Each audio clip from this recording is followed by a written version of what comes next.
Everybody, I'm Bree the Plant Lady, and today I want to show you how easy it is to sow summer grain seeds in containers.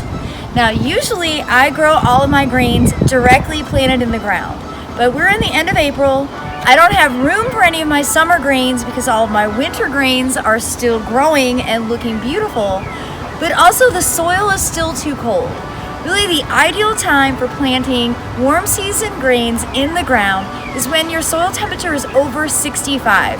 And in my case, that's usually the second or third week of June.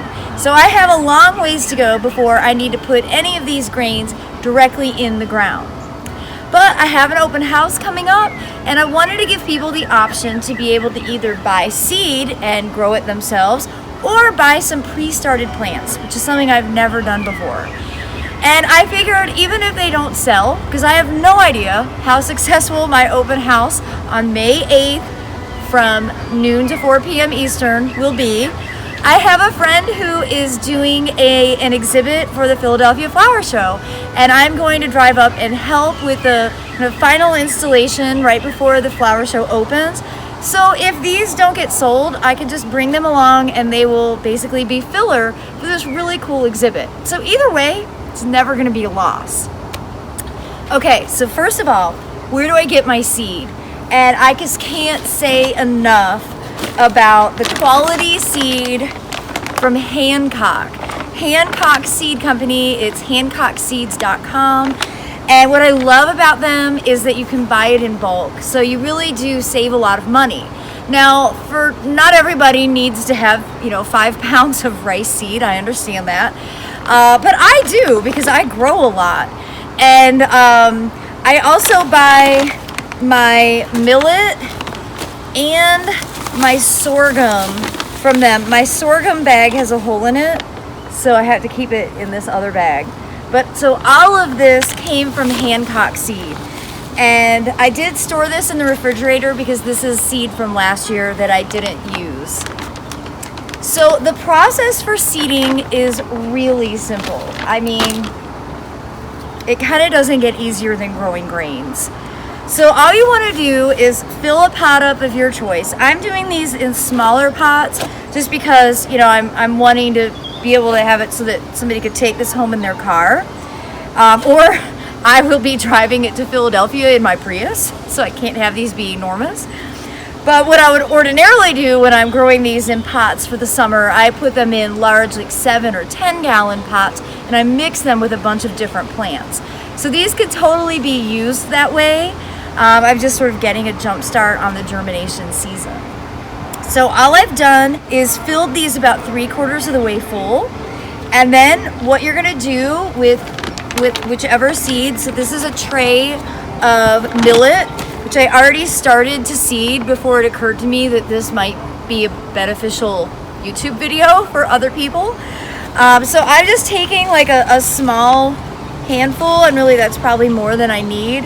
And I am scattering the seed all the way relatively densely around the base of this pot, right? So each pot is, pretty well covered.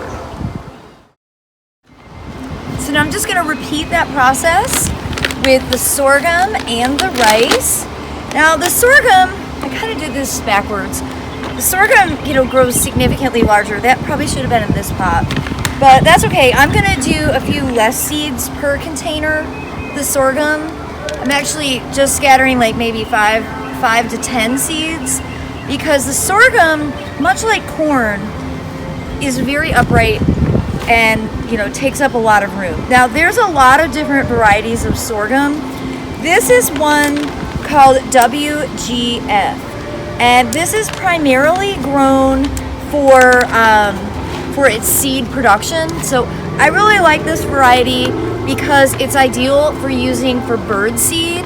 And I think it's kind of fun to grow your own bird seed. And both millet and sorghum are ideal candidates for that because they're usually included in the bird seed that you buy. In fact, most people, if you buy bird seed, you have grown sorghum accidentally. It's the corn-looking plant that grows at the base of your bird feeder. Now I've been a little bit messy about getting seed mixed into other pots, and that's not what you're supposed to do. I'm a bad example today. I just did a introduction video, and I was thinking the whole time, like, I really benefit from the PowerPoint platform because it keeps me on track, because I probably have adult attention deficit, which is totally fine, and I think it's perfectly reasonable when you figure out how to work with it, just what I hope I do. Now you can see the rice seed. This is a variety called Rex. I'm also going to sow some black madres that I collected from my plants last year. Unfortunately, God, I'm doing a terrible job. Maybe I will sow black madres in this tray, and I'll get another tray for Rex. Unfortunately, I noticed that this seed package or seed container has a little moisture in the bottom, so that's probably going to impact some of the germination rate, which is disappointing because I've been informed by like hundreds of people that my normal source for this Park seed has been sold out, and I've been talking about it in webinars, and then everybody's like, but I can't find it, and I was thinking that I had a lot saved, but it's possible that like half of my stash is probably not going to germinate. That's why you gotta make sure your seed is totally dried out when you go to store it. Seed saving really is an art form, and if you want to know more about it, I would recommend watching Chris Smith's talk that he did for Soil Cube, which was really all about seed saving and, you know, the best plants to save seeds from. And I can put the link to that in the description of this if I remember to do that. If I make enough YouTube videos, people will start to recognize like what comes natural to me and what doesn't. Okay, so I have the black madre sown. I need to get another tray for Rex, and then I'll show you the really simple process for top dressing it, getting it labeled, and then setting it out in the sun and letting all of this germinate. So I want to tell you the reason I always wear gloves. People sometimes send me messages about that, and first of all, I find that gardening can just wreck your hands, and I love these Atlas nitrile gloves.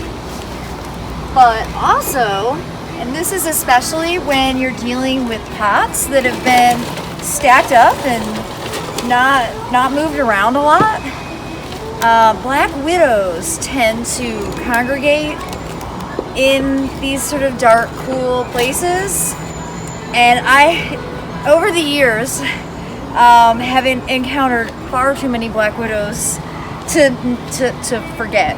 And I've never been bitten, but I want to keep it that way. And so just far less likely to have an issue with something venomous if your hands are covered. It tends to be the first place that people get attacked at. And I'll also confess to you guys, I think my husband watches these videos, but like the one rule we have is that I'm not allowed to start a nursery. And nursery is very much like in my blood. I totally understand this rule because it basically means you can't go anywhere or do anything, and that isn't our goal. Like in a post-pandemic world, we'd like to have adventures again, and so I'm not starting a nursery. Okay, this is very temporary. But he came out here and he saw potted plants in rows, and he was like, what's going on over here? This is supposed to be a parking spot for a car, but I've commandeered it because I ordered so much Soil Cube, and now I'm filling it up with potted plants. He's a very patient man, but like I'm hoping that a lot of this is gonna sell next weekend so that I don't have to really explain what has happened to me starting all these plants. And actually I'm gonna be propagating a bunch of things from cuttings.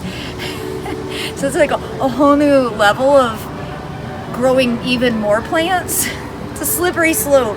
Not going down the road of starting a nursery by accident in your backyard. Okay, so I'm gonna do exactly the same thing as I did with the black madres. Just gonna scatter seeds in each pot. And ideally these will get potted up probably in June into larger containers, and ideally containers with no holes. Rice does really well in extra saturation. These are lowland cultivars, which are, I think, better for the southeast. So, you see, I'm pretty dense with my sowing. I guess I'm dense in pots, I'm also dense in the ground. Now, before I get too ahead of myself, it's super important that you label, that I label. Right now I'm just gonna do one for each tray, but I will need to make labels for every pot, but I can do that when I'm sitting inside watching Netflix. But just to make sure, especially I don't want to get the rice mixed up.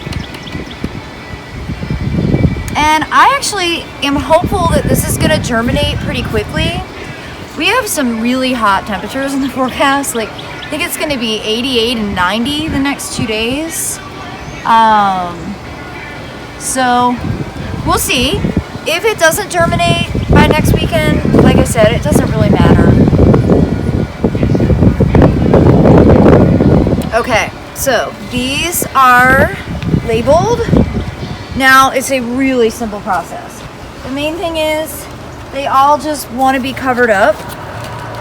They're going to germinate right through the soil cube. So I'm doing this a little neater than usual. I'm just kind of handful on top of each pot. And then I will water these in. I'm going to set them right here behind me, which is full sun, easy access to a hose. And that is the most important thing. I am not set up to have a nursery, okay? I keep saying this. I am not starting a nursery. But for like a temporary installation, I have sited this like steps away from a hose. So it is not going to be hard for me to keep these watered. And my webinar schedule is significantly less than it has been. March and April have been absolutely bonkers. I have had a lot of days where I've been on Zoom for like more than 8 hours. And I'll tell you what, that's not my ideal job either. So the pandemic has definitely thrown me for a loop in trying to figure out what my next step is. For now, I'm really quite happy that I can just share some of this kind of not super normal information with all of you through YouTube.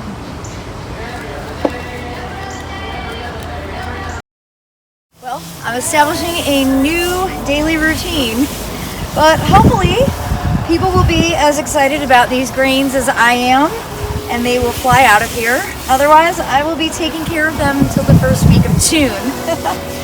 But I do look forward to giving you all updates on this. I'm not starting a nursery experiment. It's not really an experiment, and I'd love to encourage you all to consider growing some things that you don't have experience with, like grains. They're really easy, they're beautiful, and I promise you, you won't be disappointed this summer with the inclusion of something like sorghum and millet for birdseed, or rice for areas that collect a lot of water, or for pots with no holes, or even corn, which I'm going to show in a different video demonstration. So I hope that you all have the best success this summer season. Thanks so much for watching. Don't forget to like and subscribe, and I'll see you next time.